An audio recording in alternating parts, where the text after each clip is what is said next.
All right, so today I have AK Dozanti with me with Lifesaver Wellness, and I'm really excited to hear your story and just what you're up to now. Um, AK is a uh, retired uh, police officer, correct?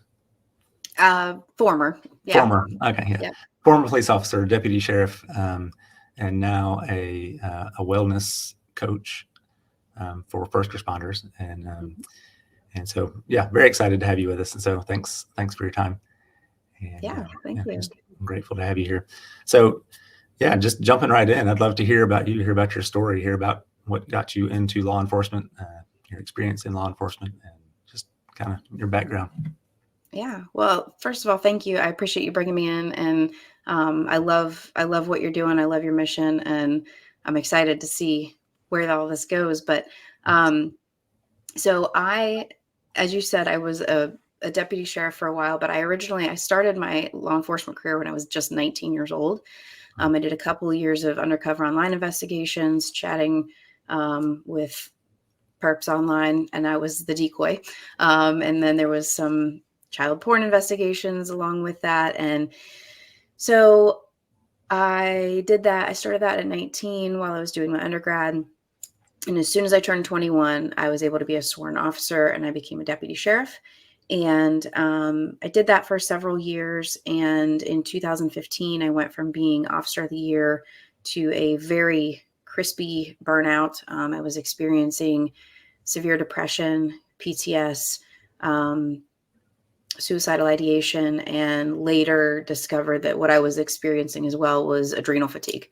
Um, and so I left full-time law enforcement. I became a criminal court victim advocate. And I did that for a few years. And while I was doing that, I figured out that I really needed to kind of work on healing myself. I thought that I was broken and there was something wrong with me, and I just had this drive to like fix myself, right? And that was a little bit of a misnomer, and it was a good motivation at the time, but I didn't need to fix everything. So I went back and got my master's in criminology with a focus in victimology. And that's when I really started discovering the world of trauma and what that looks like, and how trauma isn't exclusive to victims. What I was reading about people who were victims and what they were experiencing, I started connecting the dots that I was experiencing a lot of that as well. Um, what I didn't share was that at 17 years old, I lost my lifelong best friend to suicide, and I never processed that. And I had a lot of other losses previous to that in my younger days, and I just never processed any of it. And then I dove into a really traumatic, high stress, intense career. Um, so along with that time as an advocate, I also became a yoga instructor, and I started diving into like the neurobiology and what trauma does to the body. The brain is fascinating to me, but to me, I love discovering the intricacies of what trauma does to the nervous system and all of how that shows up in our lives, because that was what kind of drew me to discover what I had experienced was trauma and chronic stress. So I went down a rabbit hole of a ton of different modalities. I even became a Reiki master. Like I explored all of it. Um, and I left that job in 2020. Uh, and I took a few months off, and I discovered that I really, I, with the help of therapy and some EMDR, was able to kind of bring myself back to life. And I formed Lifesaver Wellness, and now I coach individuals. I train at agencies, and I kind of had to coin my own term of what I am. So I'm a first responder wellness coach and specialist.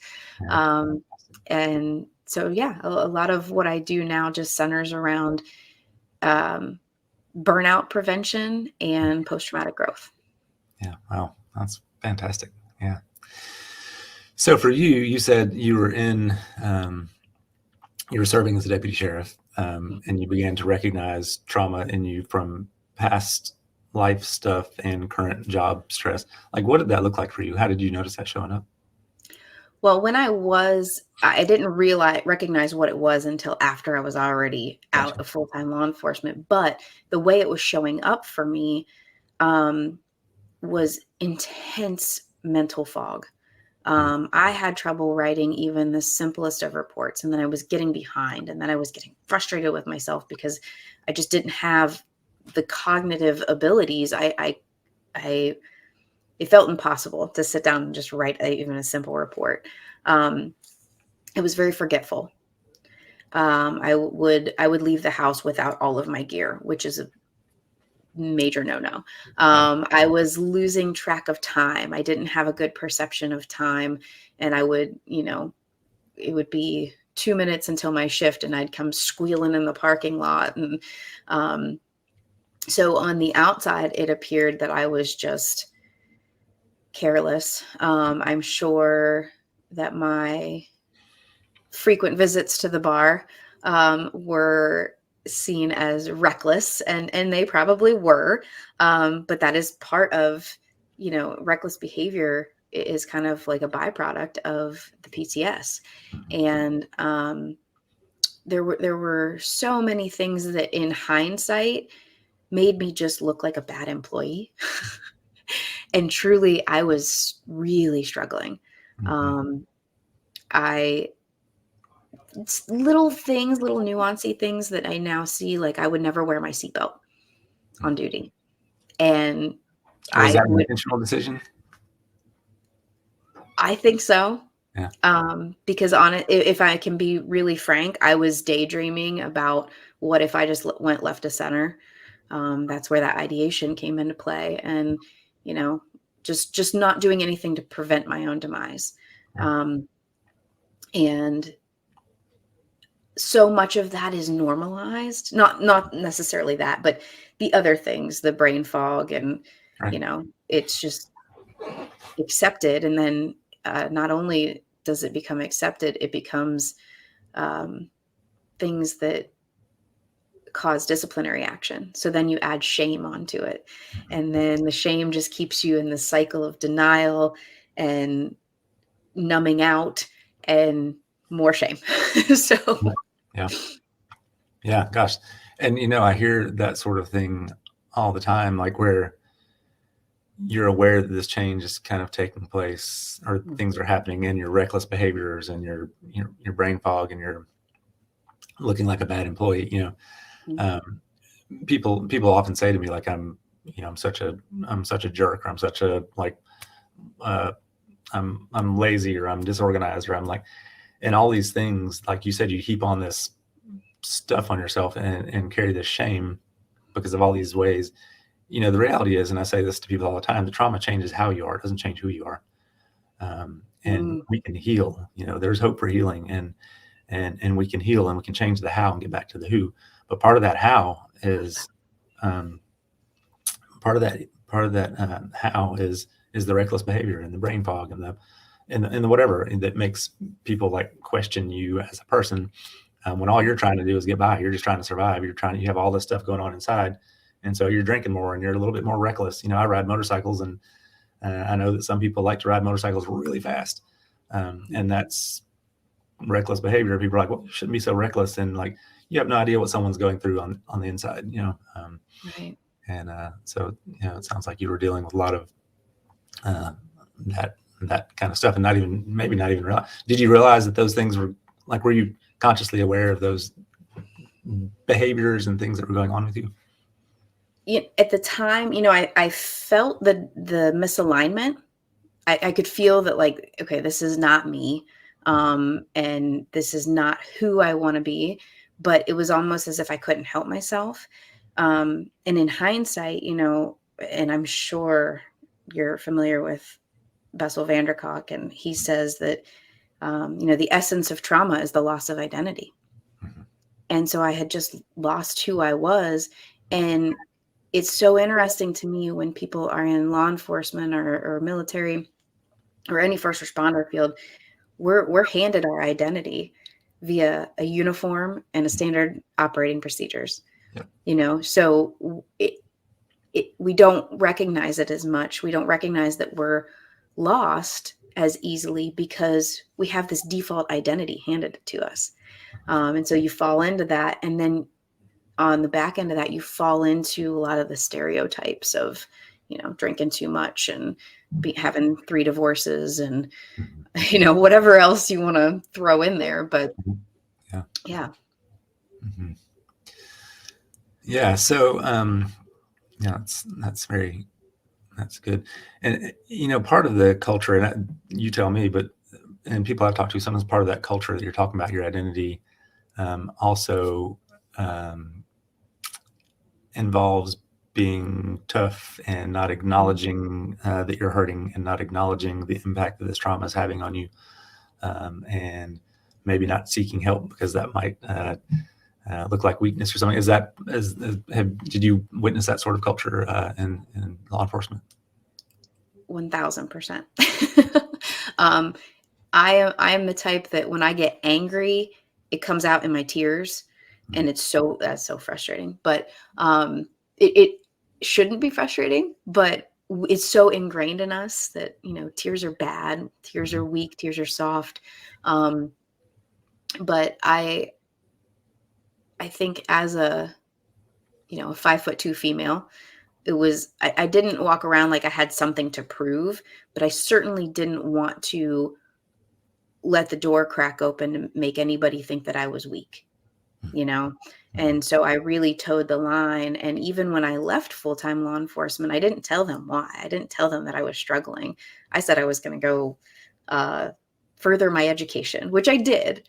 Right. But that's not why I left. Right. But I still see that very much in people today. The stigma is lifting, but it is still very strong. Yeah. And I think a lot of it is just this idea that it's culturally in, the world of the first responder world and being helpers. But I think, men, and this is no diss to men, but men make up over 80% of law enforcement, and men's mental health is tricky because our society says you're not allowed to have feelings. Yeah. And men feel that societal pressure that, I have to be the rock for my family. I have to be strong, or, I'm going to get exiled off the island. Sure. And it's just, I think it's a survival thing. But it really is to their own demise, because then it bottles up and it comes out in these other behaviors that are so destructive to the very thing they're trying to protect. Yeah, that's so true. I mean, even just at a very young age, little boys are told, boys don't cry. Yes.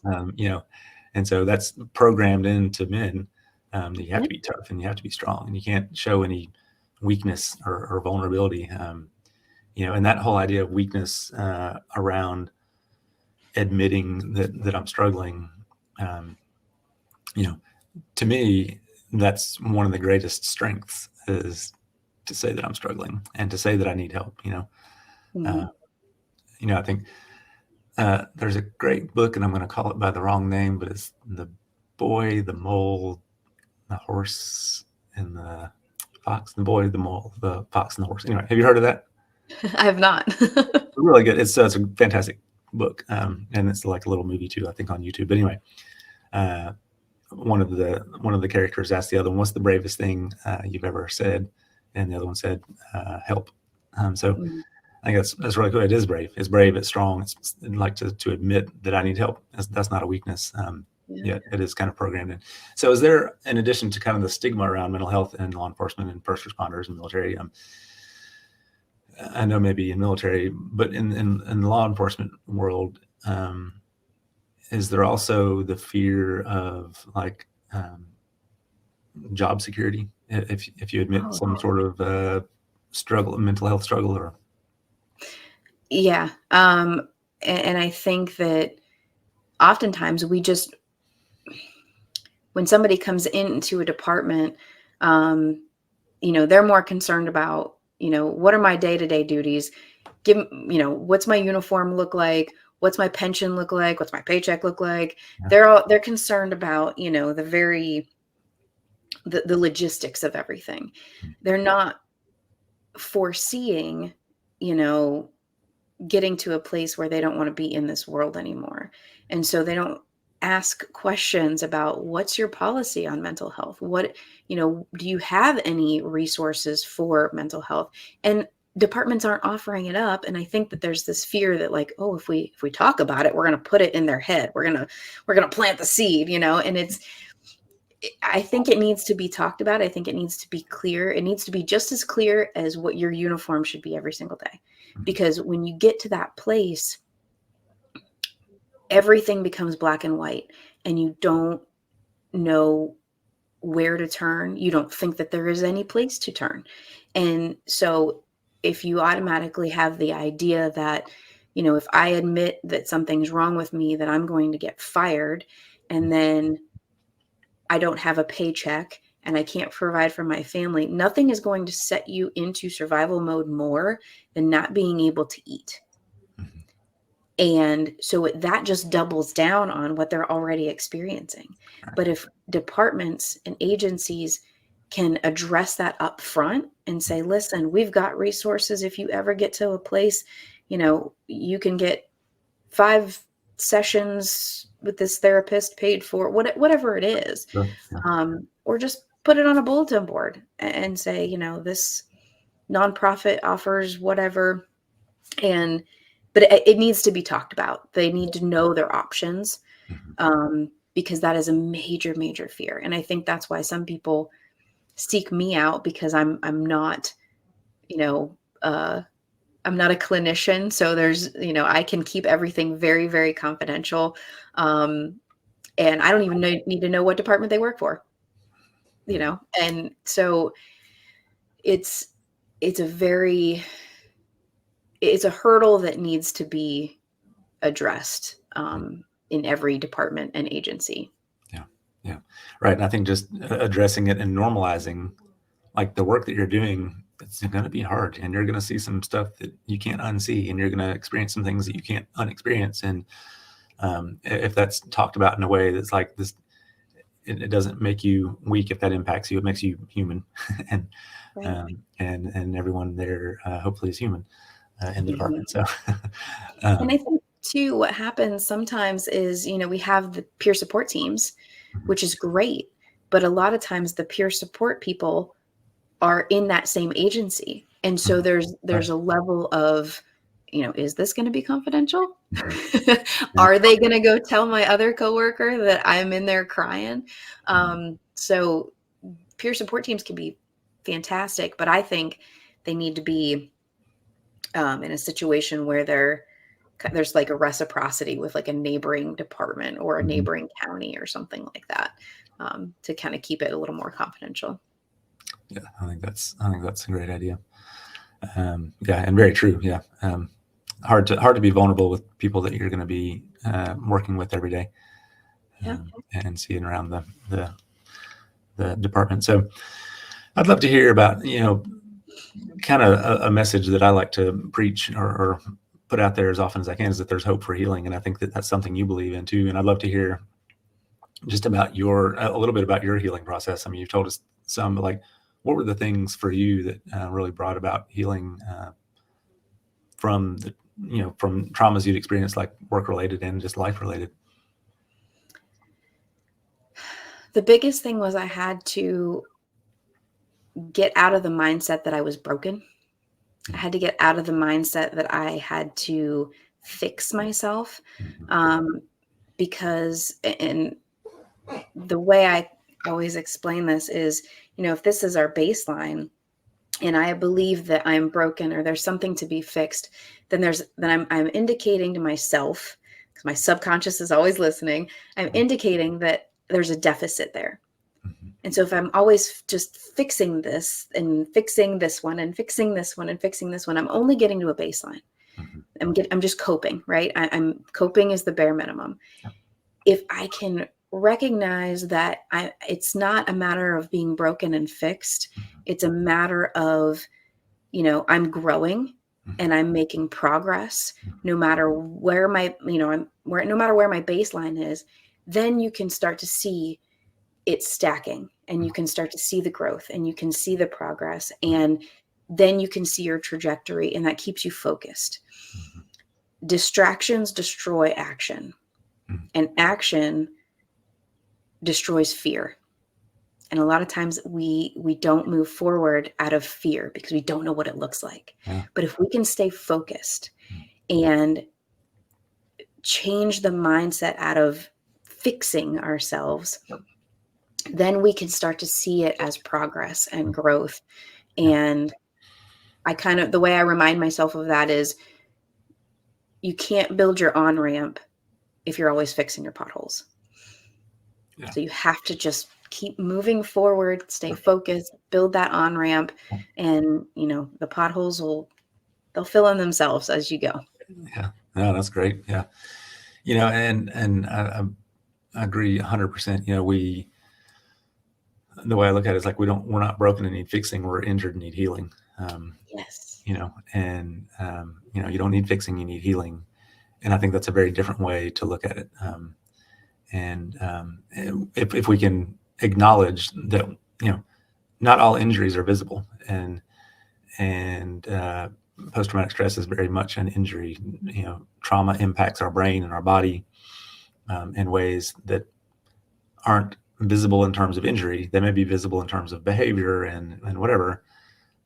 But like you were saying earlier, those behaviors are often just get people labeled as a bad person or a reckless person or a jerk or like whatever. When that's not who they are, that's how they are. And when you begin your healing process, you can heal the how and get back to the who. And again, the coping, like you mentioned, coping. I tell people all the time, coping is great if you're in a healing process. Coping is that's not the end game. That's not the life plan. You don't want to just cope the rest of your life. You don't have to white knuckle your way through life with trauma and post-traumatic stress. You can heal. And so anyway, I love what you say there. If you could have like a soundbite message that first responders, and maybe particularly law enforcement officers, like something that you would want everyone to hear, like what would that be? If you could have just a snippet, like a bit of encouragement or advice. Remember that you were human first. And I think educating yourself on what trauma does to the human brain and the human body gives you a lot of empowerment to remember that you are human. That would be my soundbite right there. You are human. That's right. I know we think that we are superhuman because we wear these proverbial capes and go save the day and rescue people and all of that. But at the end of the day, you came into this world as a human, you're going to leave as a human, and underneath that uniform, you are human. Right. Yeah. And honestly, I think it's that humanity that brings people into service. Like, you are human, so you have compassion and you care for people and you want to protect people and you want to serve people, whether that's law enforcement or firefighters or medics or military, or like, it's your humanity that got you there to begin with, most often. And I think that holding on to that humanity and remembering that's who you are, and that's why you're where you are, I think is really important. That's great. Yeah. So you said understanding how trauma impacts your brain, your body, and are there particular resources, or are there particular books or particular podcasts or anything that you enjoy, you recommend people check out? My gosh. Only about 1 million. That's right.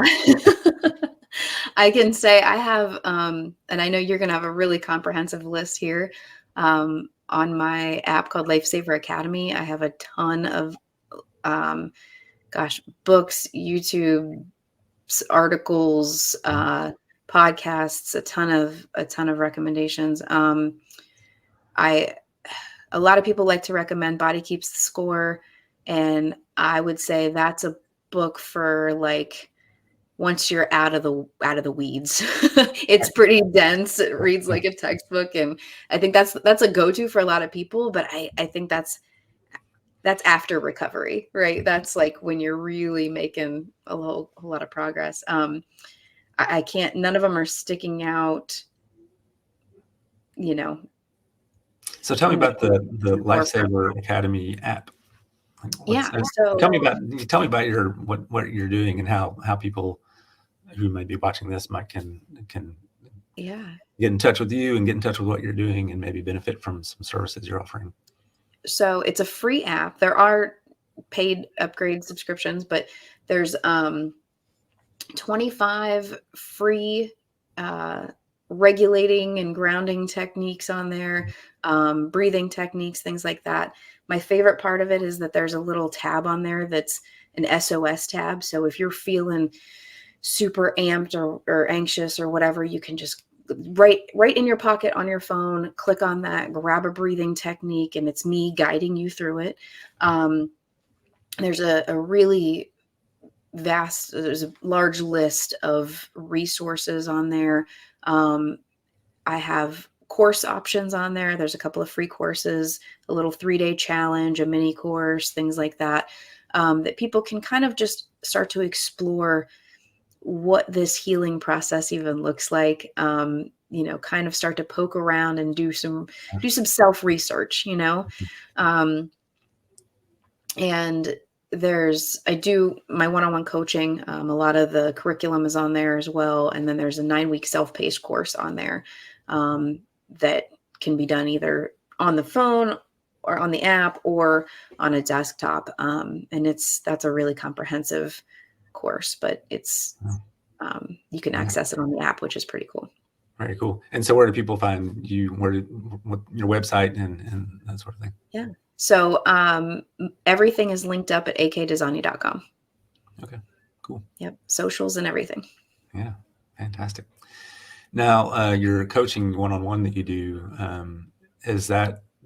can anyone anywhere around the country, like is it a telehealth kind of thing, Zoom type situation where they can?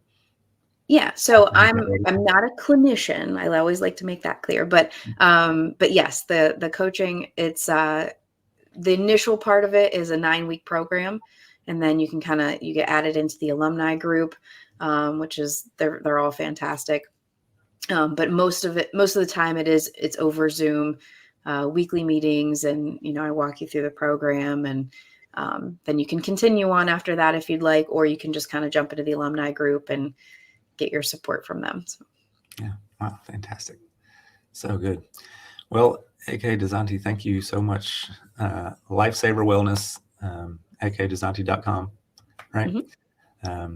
Thank you so much for just sharing your insights and your experience. It's been great having a conversation with you. Thank you. Thank you for having me. I think that what you're doing is amazing, and I can't wait to see all of the other resources that you've got going on, and it's good stuff. I like it. Well, thanks. Thanks again. Have a great day. You too.